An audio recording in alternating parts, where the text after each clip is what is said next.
The Gift of the Magi by O. Henry.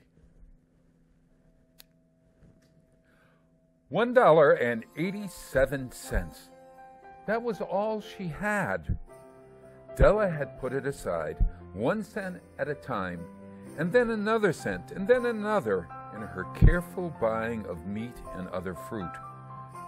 She counted her money 3 times. $1.87. And the next day would be Christmas. And that's all she had, $1.87. There was nothing to do but to fall on the bed and cry. And cry she did. Now, while Della is slowly quieting, let's describe her room. She lives in a furnished room, $8 a month. That just about covers it, $8. And in the hall there was a letterbox too small to hold a letter. There was an electric bell, but it couldn't make a sound. And there was a name beside the door. It said, Mr. James Dillingham Young. When the name was placed there, Mr. James Dillingham Young was being paid $30 a week. Now, when he is being paid only $20 a week, the name seemed too long and too important. It should perhaps have said Mr. James D. Young. But when Mr. James Dillingham Young entered the furnished rooms where his wife was living, where he lived, his name became very short indeed. Mrs. James Dillingham Young put her arms around him and called him Jim. Short and sweet. Well, you've already met Della. Della finished her crying, and she cleaned the marks of it from her face. She stood by the window, and she looked out with no interest. Tomorrow would be Christmas Day, and she had only $1.87 with which to buy Jim a gift. She put aside the money as much as she could for months with little result. $20 a week is not much. That's how much she made. Everything had cost more than she had expected.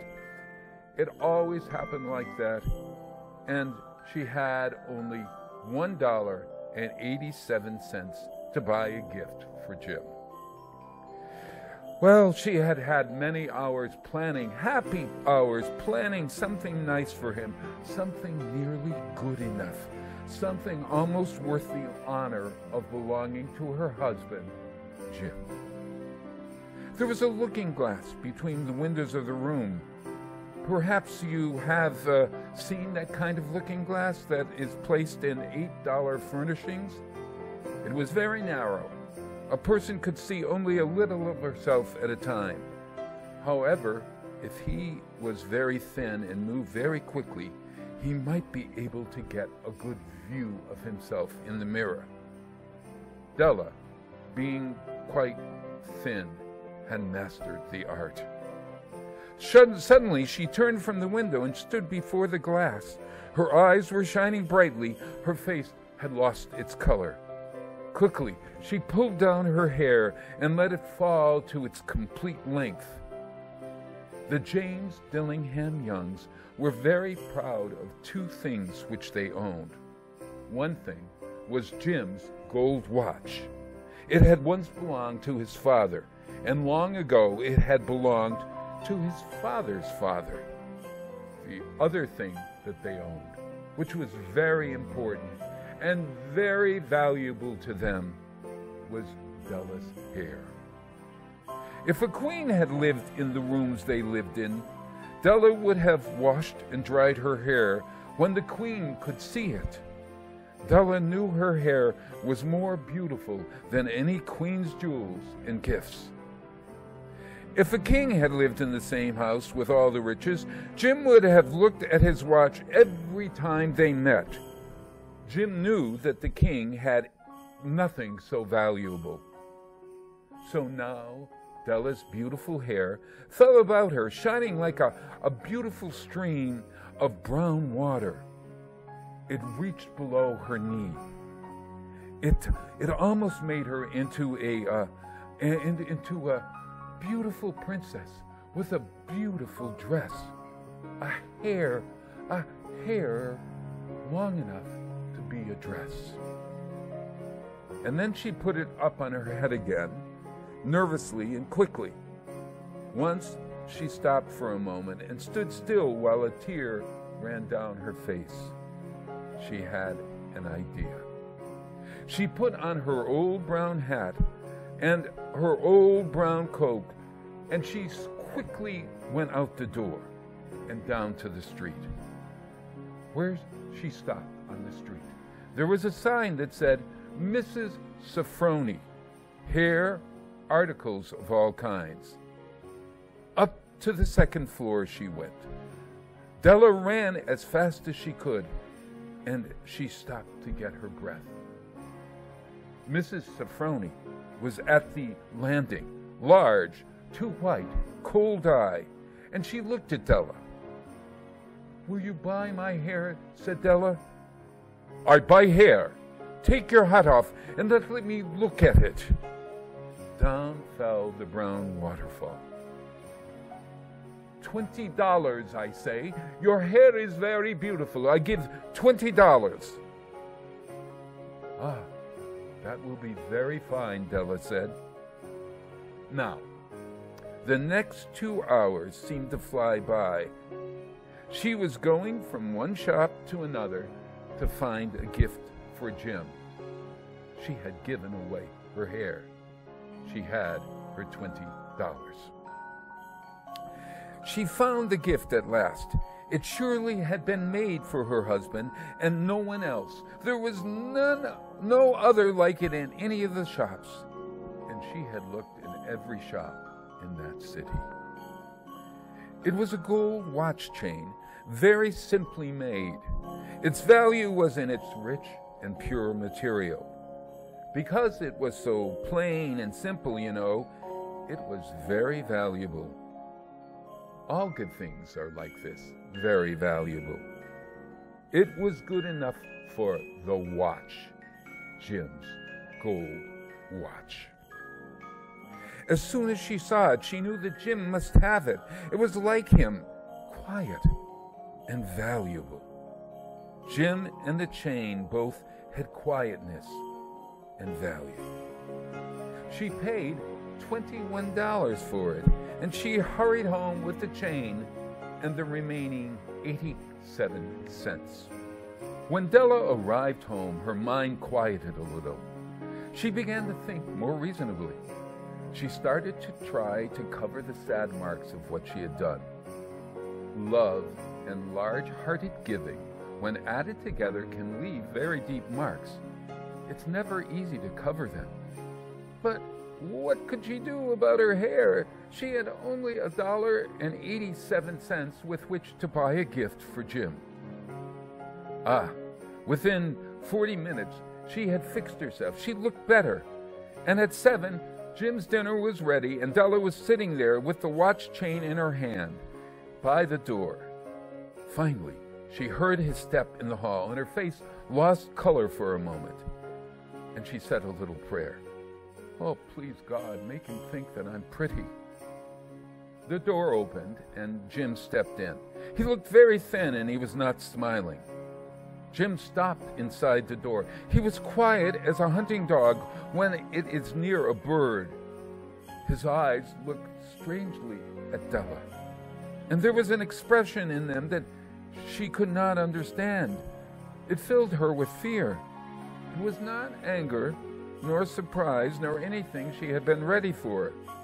He simply looked at her with that strange expression on his face.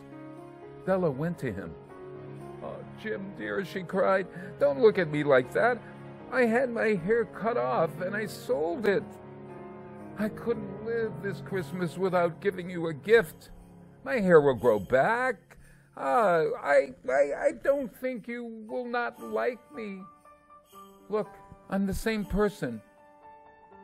You've cut off your hair? Asked Jim slowly.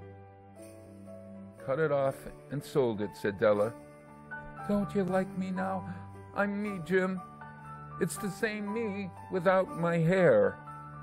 Jim looked around the room. You say your hair is gone? Yes, you don't have to look for it, said Della. It's sold, I tell you. I sold it. Ah, it's the night before Christmas, Jim. Don't be mad at me. Be good to me because I sold it for you. Jim put his arms gently around Della. From inside the coat, Jim took something that he had there, tied in paper. He threw it upon the table. I want you to understand, Dell, he said. Nothing like a haircut can make me love you any less.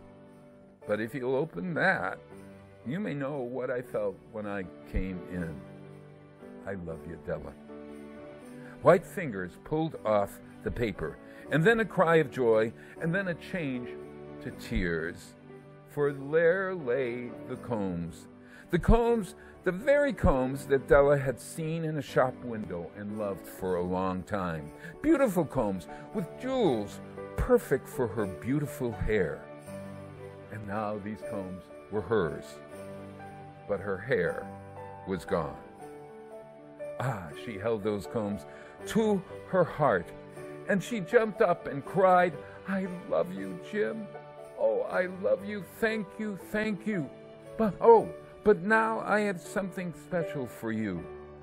Yet Jim had not yet seen his beautiful gift. She held it out to him in her open hand. The gold chain seemed to shine softly, as if with her own and warm and loving spirit. Isn't it perfect, Jim? I hunted all over town to find it. You have to look at your watch 100 times every day now. Hey, give me your watch. I want to see how this chain and your watch go together.